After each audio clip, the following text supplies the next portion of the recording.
Today we can study about abnormal uterine bleeding, okay, or otherwise known as AUB, okay, that is abnormal uterine bleeding.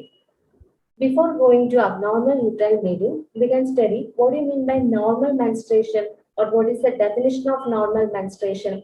That is, normal menstruation means there is visible manifestation of cyclic physiologic uterine bleeding due to shedding of endometrium following invisible interplay of hormones mainly through HPO axis.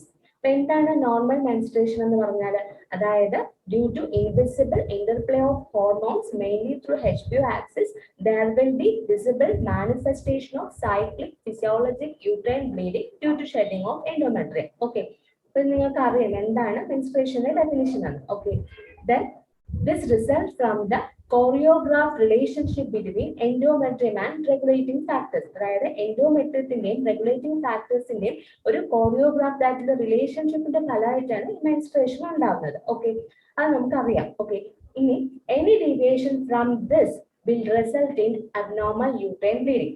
അപ്പോൾ ഈ പറഞ്ഞതിൽ നിന്ന് എന്തെങ്കിലും deviation വരുവാണെങ്കിലാണ് നമ്മൾ അതിനെ abnormal uterine bleeding എന്ന് പറയുന്നത്. Okay, in other words we can say that abnormal uterine bleeding is defined as any bleeding from the genital tract which is a deviation from the normalcy in frequency, duration and quantity. അതായത് normal ബ്ലീഡിങ്ങിൽ നിന്ന് നോർമൽസിയിൽ നിന്നുള്ള deviation അതെങ്ങനെയൊക്കെ ആവാം, അതായത് ഫ്രീക്വൻസിയിലോ അതുപോലെ തന്നെ ഡ്യൂറേഷനിലോ അല്ലെങ്കിൽ എമൗണ്ടിലോ നോർമൽസിയിൽ നിന്ന് വരുന്ന വേരിയേഷനോട് കൂടിയ ബ്ലീഡിങ് അതിനെയാണ് നമ്മൾ എന്ത് പറയുന്നത്, അബ്നോർമൽ യൂട്രൈൻ ബ്ലീഡിംഗ് എന്ന് പറയുന്നത്. Okay, that is about the definition of abnormal uterine bleeding. Okay, then coming to the causes of abnormal uterine bleeding. Abnormal uterine bleeding ന്റെ എന്താ പ്രധാനപ്പെട്ട causes എന്തൊക്കെയാണെന്ന് നമുക്ക് നോക്കാം. ഓക്കെ, അതിനൊരു ക്ലാസിഫിക്കേഷൻ പറയുന്നുണ്ട്, FIGO classification system PALM COEIN. Okay, here you can see PALM. Okay, PALM then COEIN. Okay, അത് നമുക്ക് ഒരു ഷോർട്ട് ഫോം ആയിട്ട് നമുക്ക് അതിനെ എടുക്കാം. അപ്പൊ എന്താണ് മെയിൻ ആയിട്ട് abnormal uterine bleeding in the causes? Okay, first of all there is structural causes and there is non-structural causes. അതായത് എന്തൊക്കെ സ്ട്രക്ചറൽ കോസസ് കൊണ്ടാണ് abnormal bleeding, abnormal uterine bleeding ഉണ്ടാകുന്നത്, എന്തൊക്കെ നോൺ സ്ട്രക്ചറൽ കോസസ് കൊണ്ടാണ് abnormal uterine bleeding ഉണ്ടാകുന്നത് നമുക്ക് നോക്കാം. Okay, first of all we can move to structural causes of abnormal uterine bleeding.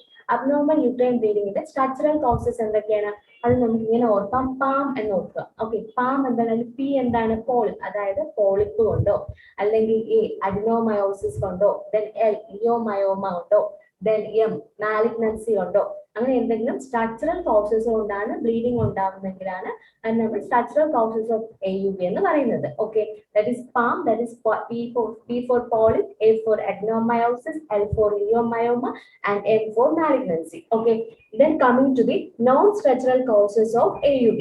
AUB ന്റെ non-structural causes എന്തൊക്കെയാണെന്ന് നമുക്ക് നോക്കാം. Okay, and this short form is COEIN. Okay, here you can see COEIN. Okay, C stands for coagulopathy. അതായത് എന്തെങ്കിലും കൊയോഗുലോപ്പതി കൊണ്ടോ എന്തെങ്കിലും കൊയോഗുലോപ്പതി കൊണ്ടുള്ള reason കൊണ്ടാണ് abnormal uterine bleeding ഉണ്ടാകുന്നതെങ്കിൽ then O stands for ovulatory dysfunction. അതായത് എന്തെങ്കിലും ovulatory dysfunction കൊണ്ടാണ് ചിലപ്പോൾ ബ്ലീഡിംഗ് ഉണ്ടാകുന്നത്.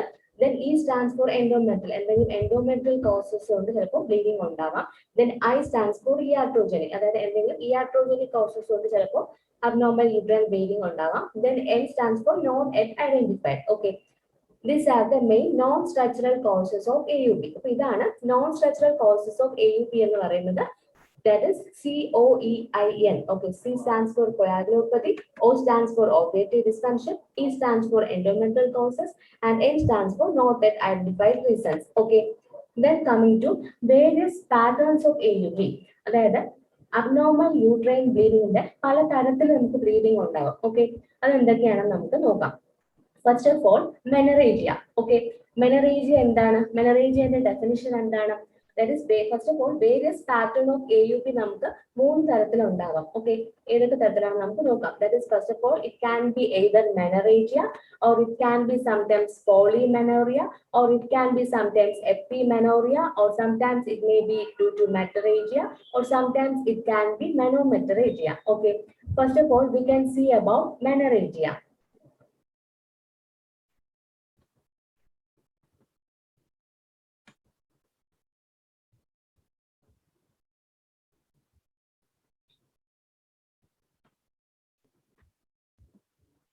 Then first of all, coming to menorrhagia. Okay, that is, what do you mean by menorrhagia? Menorrhagia means cyclic bleeding at normal intervals. Okay, but the bleeding is either excessive in amount or duration or both. അതായത് മെനറേജിയ എന്ന് പറഞ്ഞാൽ എന്താണ്? അതായത് cyclic bleeding will be there at അതായത് cyclic bleeding will be there at normal intervals. അതായത് normal ഇന്റർവെൽസിൽ cyclic ആയിട്ട് bleeding ഉണ്ടാവും. Okay, പക്ഷെ എന്താണ് അതിൽ വരുന്നത്? But there can be excessive bleeding in amount or duration. പക്ഷെ ഈ ബ്ലീഡിങ്ങിന്റെ എമൗണ്ട് എക്സസീവ് ആവുകയോ അല്ലെങ്കിൽ ഡ്യൂറേഷൻ കൂടുകയോ ചെയ്യാം. അതായത് നോർമൽ എമൗണ്ട് ഓഫ് ബ്ലീഡിംഗ് എത്രയാണ്? നമുക്കറിയാം, നോർമൽ 80 ml ആണ് പറയുന്നത്. അപ്പൊ 80 ml കൂടുതൽ എമൗണ്ട് ബ്ലീഡിംഗ് ഉണ്ടാവുകയോ അല്ലെങ്കിൽ നോർമൽ ഡ്യൂറേഷൻ 2 to 7 days കൂടുതലായിട്ട് ഡ്യൂറേഷനിൽ കൂടുതലോ കാണുന്ന അവസ്ഥയാണ് നമ്മൾ എന്ത് പറയുന്നത്? Menorrhagia. Okay, what is the definition of menorrhagia? Menorrhagia means there will be cyclic bleeding at normal intervals, but the bleeding is either excessive in amount or duration. Okay, this is known as menorrhagia. Okay, then coming to the causes of menorrhagia. Menorrhagia the causes endana? The menorrhagia can be due to organic causes and also due to functional causes. അതായത് organic causes കൊണ്ട് menorrhagia ഉണ്ടാവാം, functional causes കൊണ്ട് menorrhagia ഉണ്ടാവാം. Okay, then what are the organic causes? അതായത് എന്തൊക്കെയാണ് organic causes വരുന്നത്? Okay, organic causes mainly include pelvic causes, systemic causes, endocrinological causes and blood dyskaryosis.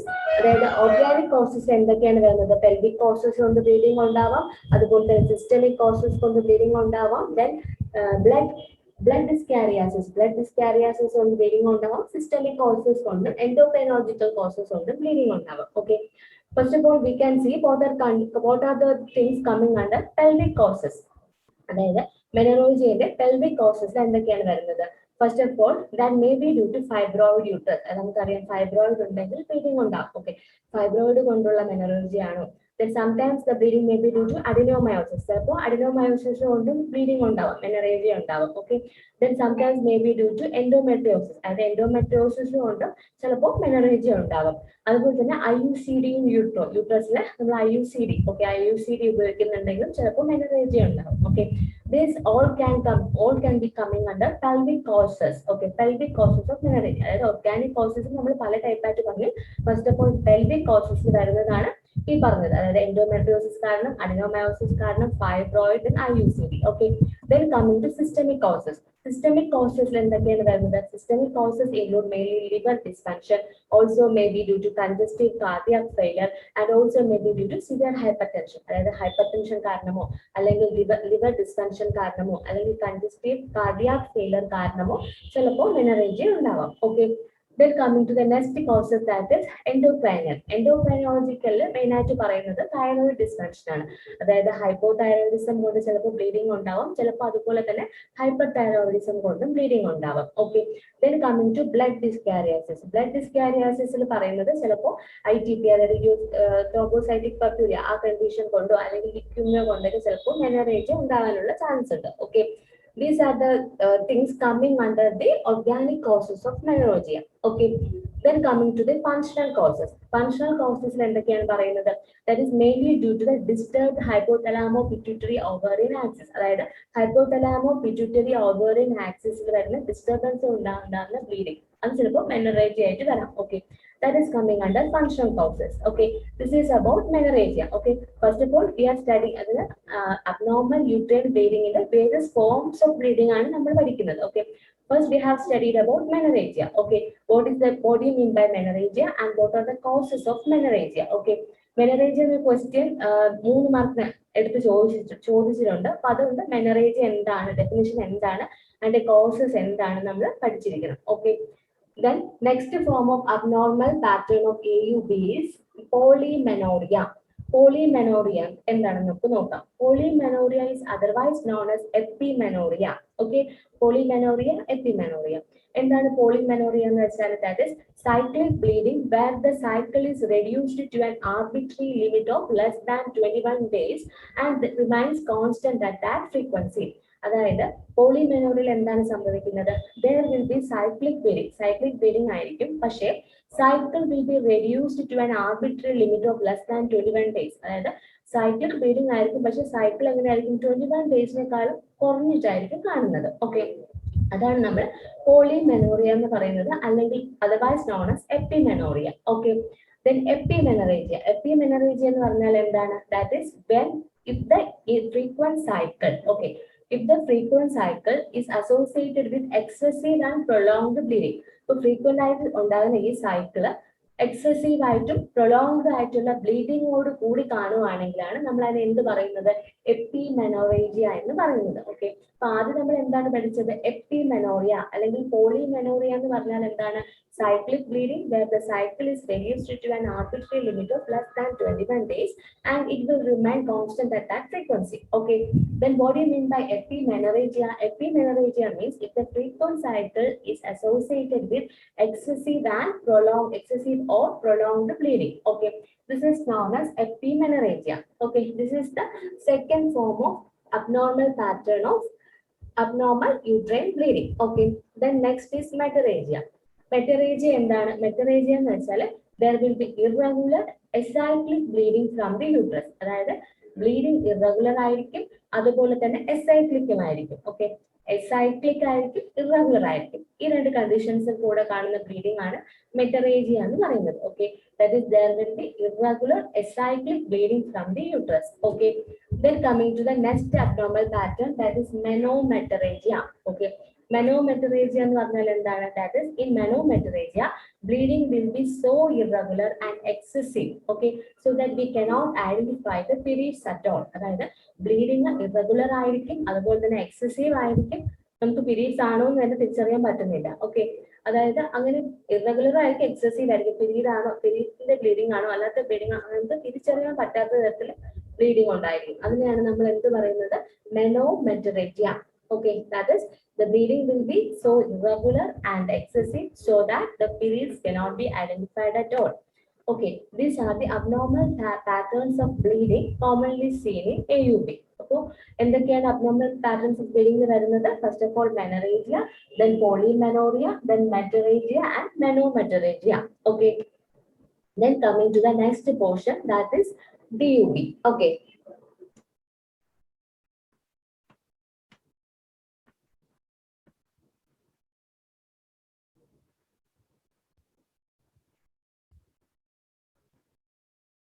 Okay, next coming to DUB. DUB means dysfunctional uterine bleeding. Okay, first of all, what do you mean by DUB? That is, it is a state of abnormal uterine bleeding without any clinically detectable organic, systemic and iatrogenic causes. അതായത് DUB എന്ന് പറഞ്ഞാൽ abnormal uterine ബ്ലീഡിങ്ങിന്റെ ഒരു state തന്നെയാണ്. പക്ഷെ ഇതിൽ എന്താണ് അതിന്റെ പ്രത്യേകത? But there will not be clinically detectable organic, systemic and iatrogenic causes. അതായത് AUBന്റെ ഒരു ഫോം തന്നെയാണ് DUB, പക്ഷെ ഇതിൽ ഓർഗാനിക് ഡിറ്റക്റ്റബിൾ ആയിട്ടുള്ള ഓർഗാനിക്, സിസ്റ്റമിക്കോ അല്ലെങ്കിൽ ഓർഗാനിക് ആയിട്ടോ ഇയാട്രോജനിക് ആയിട്ടുള്ള ഒരു കോസ് കാണത്തില്ല. Okay, that is about DUB. Okay, then coming to the types of DUB. DUB the types mainly പറയുന്നത് there will be ovular bleeding and also there will be anovular bleeding. Okay, the dysfunctional uterine bleeding നമ്മൾ എടുത്ത് നോക്കുകയാണെങ്കിൽ 10 to 20% ovular bleeding കാണത്തുള്ളൂ. Okay, then 80 to 90% DUB anovular bleeding ആയിരിക്കും കാണുന്നത്. Okay, that is first of all we have studied about what is the definition of DUB. Then what are the types of DUB? That is, in DUB there will be ovulatory DUB and ovular bleeding, and sometimes there will be anovulatory bleeding. Okay, that is, ovular bleeding is less common, 10 to 20%, but anovular bleeding is more common, that is 80 to 90% will be anovular. Okay, then coming to the ovular bleeding. Ovular type bleeding എന്തൊക്കെയാണ് വരുന്നത് നോക്കാം. Okay, first of all, in ovular DUB, this includes mainly conditions such as polymenorrhea, oligomenorrhea and also functional metorrhagia. അതായത് ovular DUB എന്തൊക്കെയാണ് വരുന്നത്? അതായത് polymenorrhea പോലത്തെ conditions, അതുപോലെ തന്നെ oligomenorrhea പോലത്തെ കണ്ടീഷൻസ്, then functional metorrhagia പോലത്തെ കണ്ടീഷൻസ് ആണ് ovular DUB യിൽ വരുന്നത്. Okay, first of all we can see about polymenorrhea. എന്താണ് അവിടെ polymenorrhea വരാൻ കാരണം?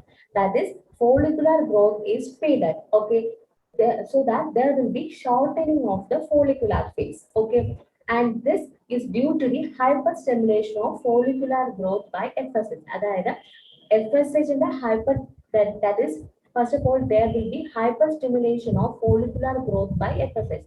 അതായത് FSH എന്ത് ചെയ്യുന്നു, follicular growth നെ hyperstimulate ചെയ്യുന്നു. Okay, and so as a result follicular growth is speeded. Okay, അങ്ങനെ follicular growth speed up ആവുകയും follicular phase shorten ചെയ്യുന്നു. Okay, അങ്ങനെയാണ് അത് polymenorrhea കാണുന്നത്. Okay, that is about polymenorrhea. Then oligomenorrhea. Oligomenorrhea എന്താണ് സംഭവിക്കുന്നത്? That is, in oligomenorrhea, there will be undue prolongation of proliferative phase with normal secretory phase. അതായത് proliferative phase ന്റെ undue ആയിട്ടുള്ള elongation ആണ് കാണുന്നത്. Okay, and this may be due to the ovarian unresponsiveness to FSH or secondary to pituitary dysfunction. അതായത് ovarian അൺറെസ്പോൺസീവ്നെസ് to FSH കാരണമോ അല്ലെങ്കിൽ pituitary dysfunction കാരണമോ there will be undue prolongation of the proliferative phase and this will result in oligomenorrhea. Okay, then coming to the next condition, that is functional metarrhagia. Okay, functional metarrhagia രണ്ട് type വരാം. Okay, there will be irregular shedding of endometrium. Sometimes there can be irregular ripening of endometrium. അതായത് functional മെട്രേജിയയുടെ രണ്ട് type bleeding സംഭവിക്കാം. That is, sometimes there may be irregular shedding of endometrium and sometimes there may be irregular ripening of the endometrium. Okay, then first of all we are coming across, we are going to see what is about the irregular ripening of irregular shedding of endometrium. Irregular shedding of endometrium എന്ന് പറഞ്ഞാൽ എന്താണ്?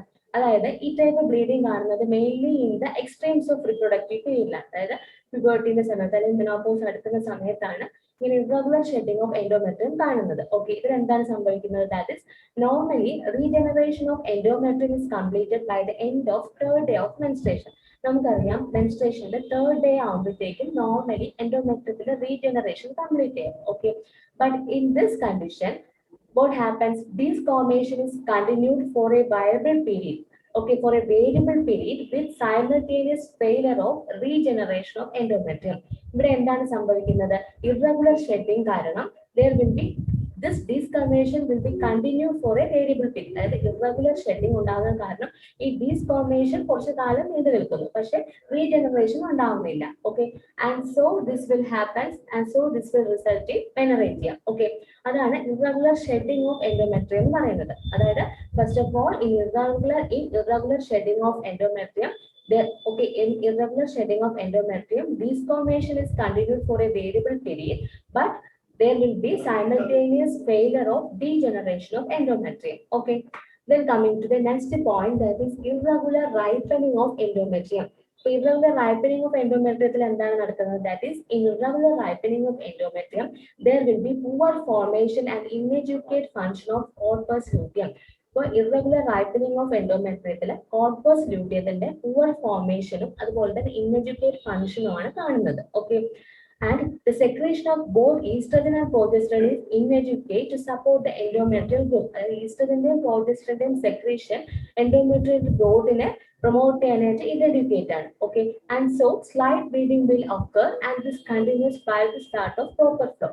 Proper flow തുടങ്ങുന്നതിന് മുന്നോടിയായിട്ട് ചെറിയ രീതിയിൽ bleeding ഉണ്ടാവും. അതായത് irregular ripening of endometrium, what is the reason? There will be poor formation and inadequate function of corpus luteum is the main reason. Okay, and the secretion of estrogen and progesterone will be inadequate to support the endometrial growth. Okay, and so before the proper start of menstrual bleeding there will be slight bleeding. Okay, this is about irregular ripening of endometrium. Okay, now we have studied about ovular type of DUB. In that there is what are the main patterns in sometimes polymenorrhea, sometimes oligomenorrhea, and sometimes functional menorrhagia. Then what is the cause of polymenorrhea? That is maybe due to short follicular phase. Then next, oligomenorrhea, this is due to prolonged proliferative phase, and functional menorrhagia is due to, that is, irregular ripening of the endometrium, or it may be due to irregular shedding of endometrium. Okay, then coming to the anovular type of DUB. Okay, anovular type of DUB ആണ് നമുക്കറിയാം 80 to 90% DUB എന്ത് type ആണ്? anovular bleeding ആണ് കാണുന്നത്. Okay, and in this mainly menorrhagia is seen. menorrhagia ആണ് ഇതിൽ കാണുന്നത്. Okay, that is in the absence of growth limiting progesterone due to anovulation. അതായത് anovular bleeding ആണ്, anovulation ഉണ്ടാവും. അപ്പോൾ അത് കാരണം പ്രൊജസ്ട്രോണിന്റെ ആബ്സെൻസ് ആണ് കാണുന്നത്. Okay, that is there will be absence of growth limiting progesterone, and so the endometrial growth will come under the influence of estrogen throughout the cycle. And ovulatory bleeding ആണ് പ്രൊജസ്ട്രോണിന്റെ effect വരുന്നില്ല അവിടെ. അപ്പോൾ ഈസ്ട്രജന്റെ എഫക്റ്റിലാണ് full സൈക്കിളും പോകുന്നത്. Okay, and with the withdrawal of estrogen due to negative feedback action of FSH, endometrial shedding continues for a longer period. അതായത് അപ്പോൾ FSHന്റെ ഈസ്ട്രജന്റെ continuous ഇൻഫ്ലുവൻസിലാണ് ഈ cycle പോകുന്നത്. പക്ഷെ എപ്പോഴാണോ ഈസ്ട്രജൻ വിത്ഡ്രോവൽ നടക്കുന്നത്, അതായത് negative feedback action of FSH വന്നിട്ട് ഈസ്ട്രജൻ വിത്ഡ്രോവൽ ആവുന്നത്, ആ സമയത്ത് there will be continuous endometrial shedding. Okay, continuous ആയിട്ട് എൻഡോമെട്രിയൽ ഷെഡിങ് ഉണ്ടാവുന്നു, അങ്ങനെ കണ്ടിന്യൂസ് ആയിട്ട് ബ്ലീഡിങ് കാണുകയാണ് ചെയ്യുന്നത്. Okay, that is happening in menorrhagia. Okay, that is in menorrhagia. In that we know that it is anormal type of bleeding. Okay, then there will be absence of this growth limiting progesterone. Okay, and so the endometrial growth is under the influence of estrogen. Okay, then with the withdrawal of estrogen due to the negative feedback of FSH, what happens? There will be endometrial shedding, and this will continue for a prolonged duration of time. Okay. This is known as menorrhagia. This is happening in menorrhagia in anovullar BUB bleeding. Okay. Then coming to the another condition, that is cystic glandular hyperplasia. Anovullar bleeding il menorrhagia varam. വേറൊരു condition പറയുന്നതാണ് cystic glandular hyperplasia. Okay. അതിന് പറയുന്ന വേറൊരു പേരാണ് meteropathica hemorrhagica. Okay. Otherwise it is known as Schroeder's disease. അപ്പോൾ ഈ മൂന്ന് പേരിലും അറിയപ്പെടുന്നത് ഒരേ ഡിസീസ് ആണ്. അതായത് സിസ്റ്റിക് ഗ്ലാൻഡുലാർ ഹൈപ്പർപ്ലേഷ്യ എന്നോ മെട്രോപെരിയ ഹെമറേജിക്ക എന്നോ ഷോർഡേഴ്സ് ഡിസീസ് എന്നാണ് അറിയപ്പെടുന്നത്. Okay, what do you mean by this metroperia hemorrhagica? Okay, that is usually this condition is seen in premenopausal women. അതായത് premenopausal womenലാണ് ഈ കണ്ടീഷൻ മിക്കവാറും കാണുന്നത്. അപ്പോൾ എന്താണ് ഇതിന്റെ pathology? That is the basic fault is lying on the ovary, or it may be due to the disturbances in the rhythmic secretion of gonadotropins. അതായത് gonadotropinsiന്റെ rhythmic secretionനുള്ള defect കൊണ്ടോ അല്ലെങ്കിൽ ഓവറീസിലായിരിക്കും ബേസിക് ഡിഫക്റ്റ് കാണുന്നത്. ഓക്കെ, then എന്താണ് സംഭവിക്കുന്നത്? There will be slow increase in secretion of estrogen but no negative feedback inhibition of FSH. അതായത് increasing secretion of estrogen secretion ഉണ്ടാകുന്നുണ്ട്, പക്ഷേ negative feedback inhibition of FSH അവിടെ നടക്കുന്നില്ല. Okay, that is there will be slow increase in secretion of estrogen but there will be no negative feedback inhibition of FSH. Okay, then what is the net effect? അങ്ങനെ എന്താണ് സംഭവിക്കുന്നത്? That is there will be gradual rise in estrogen level. Okay, with a concomitant phase of amenorrhea for about 6 to 8 weeks. അതായത് 6 to 8 weeks amenorrhea ഉണ്ടാവുന്നു. Then after that there will be certain continuous and prolonged bleeding. അപ്പോൾ അതാണ് അതിൽ കാണുന്ന clinical symptom. First of all എന്താണ് pathology പറയുന്നത്? Pathology എന്ന് പറയുന്നത് ഓവറീസിനോ ഡിഫക്റ്റ് ഉണ്ടോ അല്ലെങ്കിൽ പിറ്റ്യൂട്ടറി റിതമിക് സെക്രീഷൻ ഓഫ് ഗൊണാഡോട്രോപ്പിൻസിന്റെ സെക്രീഷനിലുള്ള ഡിസ്റ്റർബൻസ് കൊണ്ടാണ് മെയിൻ ആയിട്ട് കാണുന്നത്.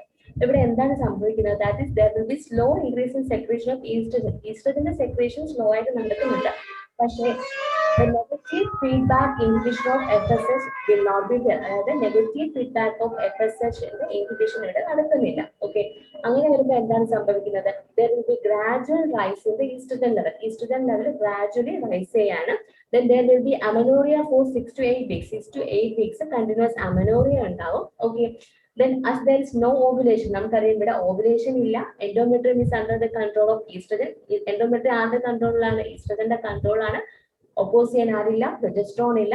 അങ്ങനെ കുറച്ചു നാൾ കഴിയുമ്പോഴത്തേക്ക് എന്താണ് വരുന്നത്? ഈസ്ട്രജൻ ലെവൽ ഫോൾ ചെയ്യും. ഈസ്ട്രജൻ ലെവൽ ഫോൾ ചെയ്യുമ്പോഴത്തേക്കും ഹെവി ബ്ലീഡിംഗ് ഉണ്ടാവും. ഓക്കെ, അതാണ് ഇതിന്റെ പാത്തോളജി.